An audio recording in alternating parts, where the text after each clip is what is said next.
La mobilisation des intellectuels pour la Bosnie n'a pas éclipsé l'autre sujet grave de ce printemps. Après plusieurs semaines d'audience, de témoignages et de réquisitoires, Paul Touvier est reconnu coupable de crimes contre l'humanité et condamné à la réclusion criminelle à perpétuité. Il était 0h30, le président Boulard vient de lire à un Paul Touvier imperturbable l'arrêt de la cour d'assises. Oui, il est coupable d'homicide volontaire avec préméditation. Oui, l'exécution de 7 juifs à Rieux-la-Pape est un crime contre l'humanité. Oui, Paul Touvier a donné instruction, aide et assistance. Enfin oui, il est condamné à la réclusion criminelle à perpétuité. Dans la salle, les parents des victimes de Rieux sont restés silencieux. Ils sont soulagés. L'avocat de Paul Touvier, lui, a perdu la partie. Touvier finira ses jours en prison. Au nom du peuple français, les jurés ont décidé que 50 années n'avaient pas effacé le crime contre l'humanité du serviteur français de l'État nazi.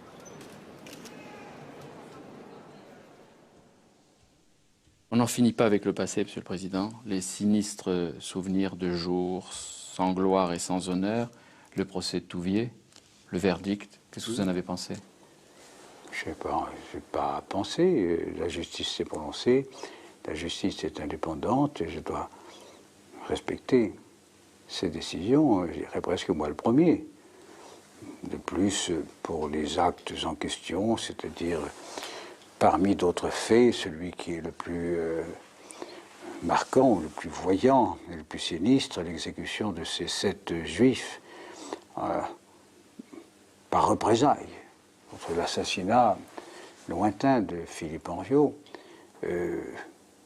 mérite pour le moins la réclusion perpétuelle. Bon, mais ça c'est une autre affaire, je n'ai pas à me substituer aux jurés. Vous avez vu qu'il y a une polémique qui est encore née à propos de phrases qu'on a trouvées dans une interview que vous aviez donnée probablement en 90 ou en 91 pour un livre. C'est-à-dire qu'on a raccourci le temps. On a sorti d'une interview que j'ai donnée exactement sur le sujet en question le 24 janvier 1991, c'est-à-dire qu'il y a près de 3 ans et demi. On l'a sorti juste pendant ce procès, ce qui a permis à un certain nombre d'excités, qui sont professionnellement et caractériellement excités. Ils seraient des gens, je suppose qu'en Israël, on les supporterait pas. Mais la France est très libérale. Ils ont le droit à l'insulte permanent. Ont agi en disant que je vais exercer une pression sur les jurés. Le 25 janvier 1991. Et d'ailleurs, que disais-je d'autre, quelque chose de très raisonnable. Dans l'histoire de France, disiez-vous, il est rare que les grands déchirements n'aient pas été effacés par des amnisties ou des oublis volontaires dans les 20 ans qui les ont suivis. Volontaire, hein. Parce que l'oubli naturel doit être condamné.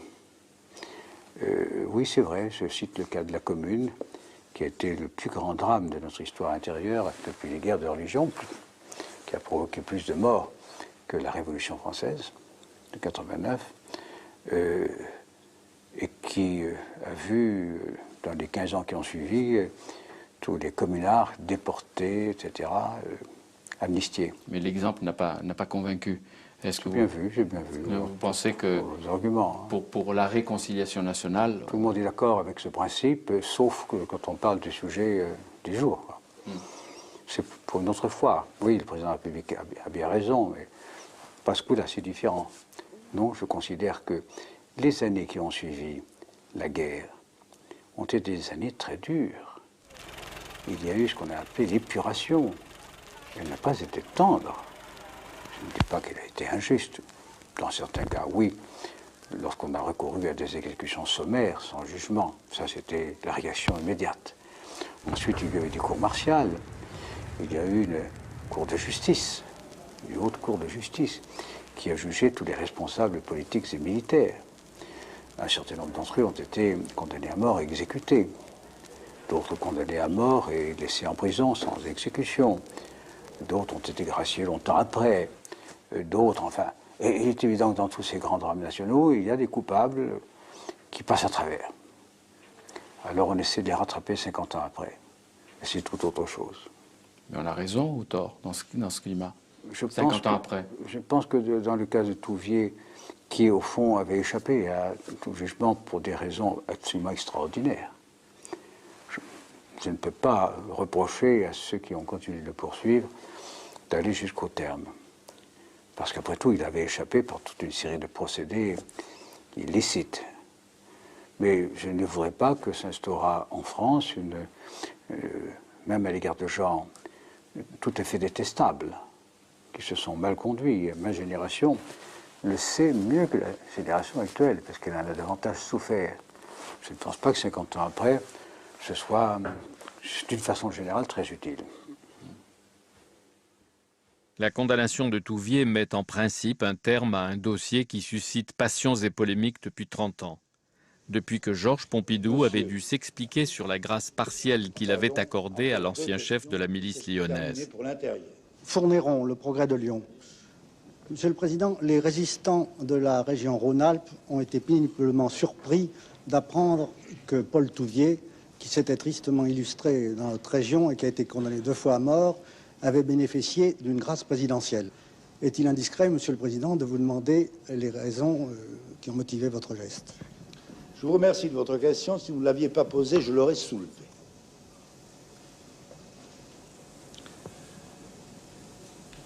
Tout d'abord, les faits. Ce monsieur Touvier a été condamné à mort à la Libération par contumace. Je suppose que tous les Français savent que ça veut dire qu'il ne s'est pas présenté à l'audience. Il se cachait. Donc, ma grâce a consisté uniquement à relever M. Touvier de l'interdiction de séjour et de la confiscation de ses biens officiels, en l'espèce de la possession en indivision d'une maison avec 4 ou 5 frères et sœurs. Ce qui ne veut pas dire que la grâce constitue une absolution de la faute, ni que, si peu que ce soit, elle diminue la pitié ou le respect qu'on doit aux victimes. Elle est purement et simplement un acte de clémence, et c'est tout. Alors, ayant été, figurez-vous, dénoncé par des gens de Vichy à la police allemande, je me sens le droit de dire, allons-nous éternellement entretenir saignantes les plaies de nos désaccords nationaux? Le moment n'est-il pas venu de jeter le voile, d'oublier ces temps où les Français ne s'aimaient pas, s'entre-déchiraient et même s'entretuaient? Et je ne dis pas ça, même s'il y a ici des esprits forts, par calcul politique, je le dis par respect de la France. Et quand on dit que vous avez à peu près la même position que Georges Pompidou? Je ne sais pas, Georges Pompidou, pour des raisons que j'ignore, a gracié Touvier. Je n'ai pas eu jusqu'ici l'occasion de le faire. Donc je ne vois pas comment on peut comparer Mais depuis quelques jours, on entend beaucoup de choses dans Paris. J'entendais dire qu'en 1 an, c'est trop court, mais si vous aviez eu 2 ou 3 ans, vous auriez gracié Touvier. Les gens qui ont dit ça sont des devins, des tireurs de cartes. Qui pouvaient avoir raison. Écoutez, je considère ces jugements un peu venant d'imbéciles, en général, parce qu'on ne peut pas préjuger de telles choses sans être borné. Et le sectarisme est une façon de devenir imbécile, même quand on n'est pas à l'origine. Mais vous voyez que périodiquement revient cette polémique en France à propos de la réconciliation par la réconciliation, etc. Parce que il y a des gens qui ne veulent pas la réconciliation. Parce qu'on dit en même temps que vous êtes trop conciliant avec les descendants, les héritiers du régime de Vichy. Vous le lisez, vous l'entendez. Une fois pour toutes, qu'est-ce qu'on peut leur répondre pour l'histoire? Non, je supporte très bien cette critique.